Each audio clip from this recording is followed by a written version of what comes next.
everybody. I hope you guys are having a great morning so far.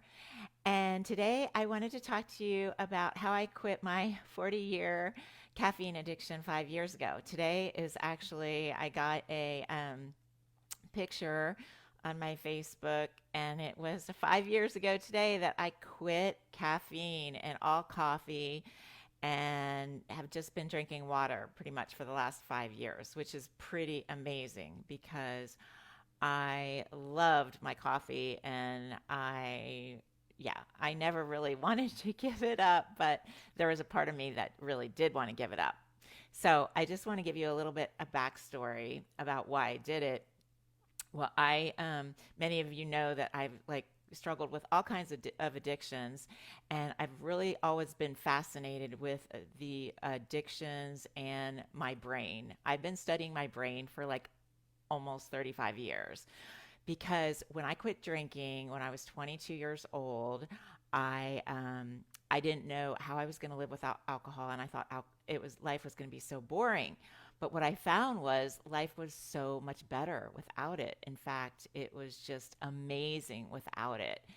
And I couldn't really, I really, it was just so interesting to me how my thinking changed and how I just never wanted to drink again. And so I was able to use the same process. Like when I quit smoking, I thought, I don't miss drinking. I'm not going to miss smoking either. And so I really looked at all my beliefs about smoking and how I thought smoking was, if I quit smoking, I was going to gain weight and all these things that I thought about when I was smoking, and how I just was open to believing something new, that smoking wasn't going to, that I wasn't going to gain weight, that I would be so much better off when I didn't smoke anymore. So I changed my beliefs. And then after a couple failed attempts, I was able to quit smoking. And I haven't picked up a cigarette in 30, oh my gosh, 33 years, 34 years.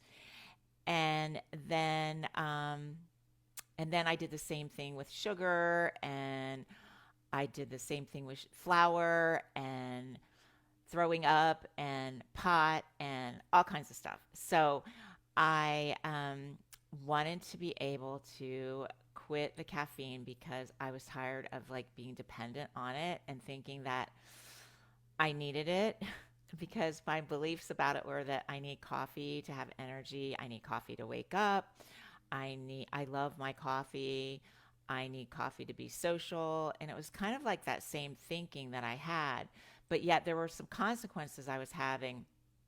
I had horrible PMS. I had some anxiety. I had, like I said, I felt like I was being dependent on it. I was only drinking 2 cups a day, for for the past probably 15 or 20 years. I mean, I got started with caffeine back when I was probably 12 drinking tab. And then when I stopped drinking, I started drinking more of it.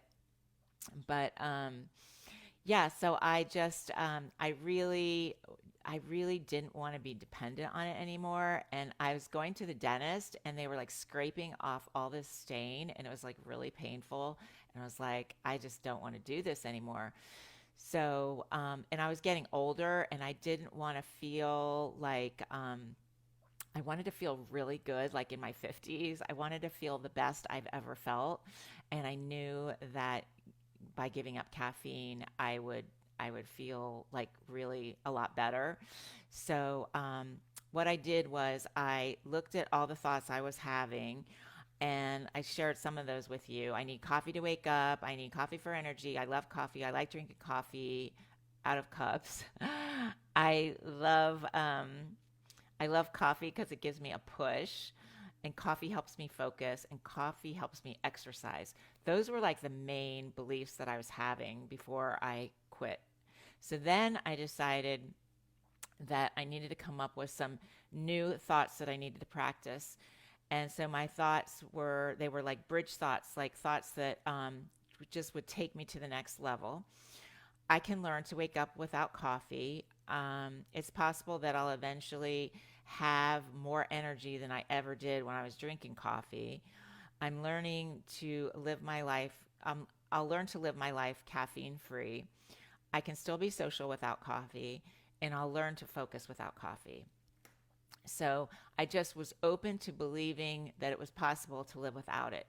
Then I made a decision one day that I was done, and I just decided to go all in for the next 30 days. And so I just gave it up cold turkey, and I had some withdrawals the first day, but it was nothing like compared to some of the things that I've been through. I had a headache, but it wasn't a big deal. But it did take about a year for me to get like through the psychological withdrawal of it. I didn't want to pick up coffee again, but it was like going into that uncertainty, that learning how to live without coffee. And it's like that's what happens when you give up any addiction. You once you make that decision, you're going to go into like a period of like uncertainty. It's like you have to think of yourself on an island, and then you make the decision that you're going to quit whatever it is you're going to quit, and you dive in and you're going to swim over to this other island, which is like freedom and well-being, and you're not obsessing about it, but you have to swim over there. And in while you're swimming over there, things are going to come up, uncomfortable things, and you go through like a grieving process. And I remember like driving through by Starbucks and just feeling like really angry. Like, and just just these feelings would come up, but I would just let them come up. And then I keep driving. It wasn't like I really wanted the coffee, but I was just like it was like I was really grieving the loss, and it was a little uncomfortable, and it was harder for me to exercise when I first gave it up. It took about a year for me to be able to really go, do a really harder workout, because I used that caffeine to work out basically. So it took me a little while, but I was just really gentle on myself, and I just kept working out even though it wasn't great. I just would move my body, and eventually it just went away. And um but yeah, so there was like this whole grieving process that I went through. I mean, I was using like stimulants, because I used other stimulants too when I was growing up. And so it was just like, it was a process of letting go of that and letting my brain evolve. And that's what happens when you give up addictions. Your brain evolves, and it's so fascinating because your these habits that we have are really in this unconscious part of our brain, like where we like I said, where we brush our teeth. Well, even that wasn't like such a conscious habit for me for a long time, but walking is an unconscious habit because we just walk. um, so we get these habits, and they go into that unconscious part of our brain, just like, and it's usually we get them from conditioning.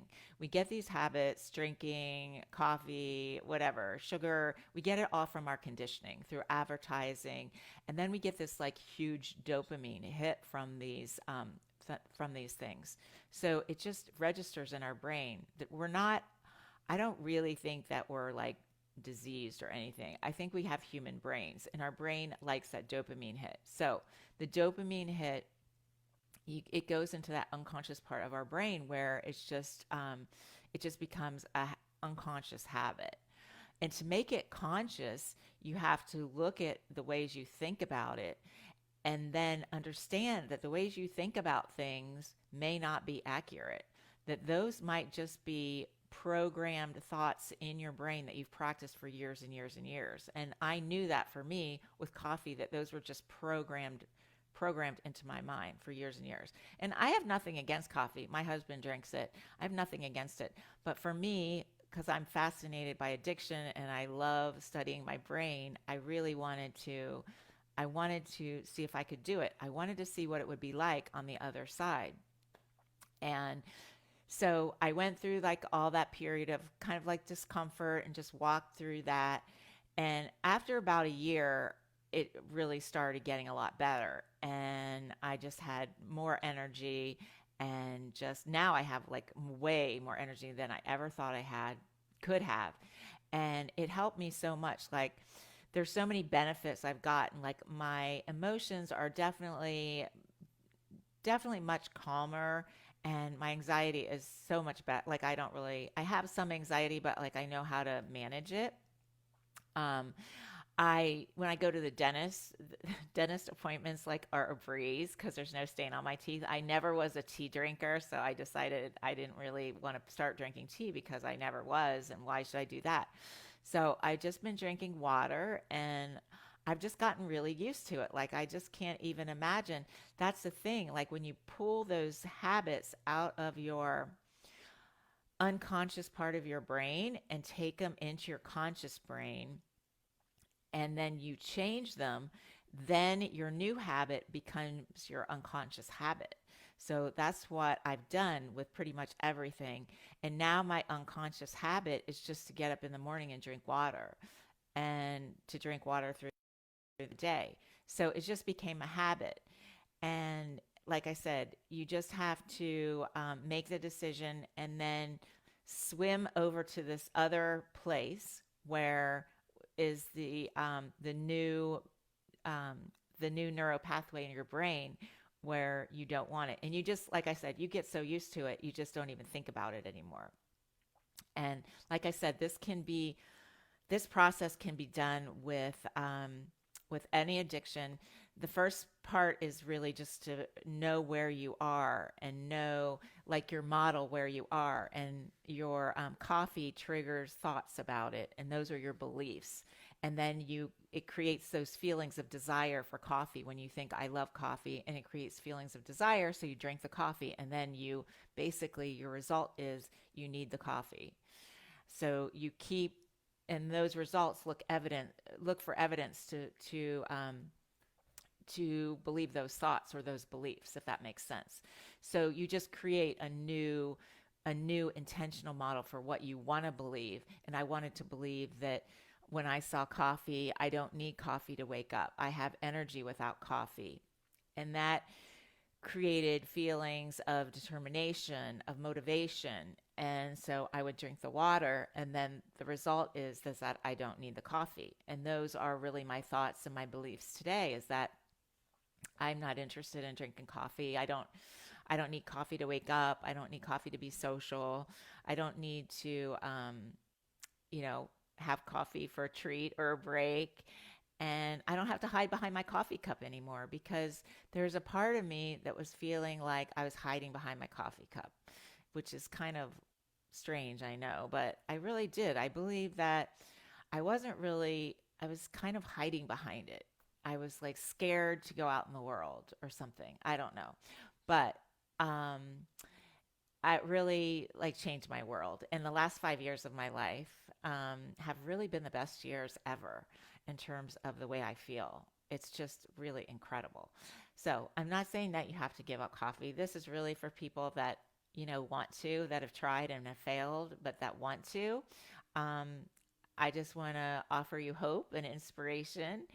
And for those of you who have other habits that you want to break, you can use the same process um, to let go. Because, like I said, there is another side. And what happens with so many people is they don't let themselves get to the other side. They quit before they get to the other side.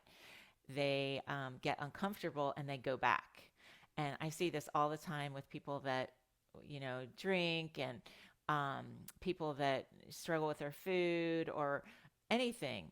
They get in that, they leave that island, and then they get into the water and they start swimming, but they get really scared and uncomfortable, and they don't see the other island. They don't believe that it's there. They start having doubts. So then they go back to the island of, you know, where they were, and they don't change.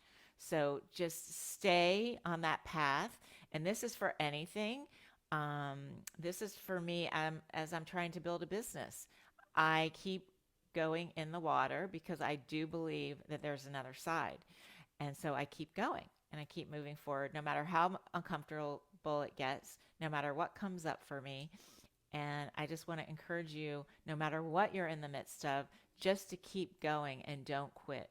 because there is another side to everything, and there's another side to this pandemic. So keep walking through it. And if you can get through this pandemic, this is like a total, like a process of letting go, because you've had to let go of things. So it's kind of like a forced process of learning how to grieve and learning how to move through things and process emotions and get to the other side. And there is another side to all of this. So that's just what I wanted to share with you today. If you ever have any questions, don't hesitate to reach out. And if you've had some failed attempts at giving up addictions or breaking habits, like I said, I have a process that can really work for you. So don't hesitate to reach out anytime, and have a great day.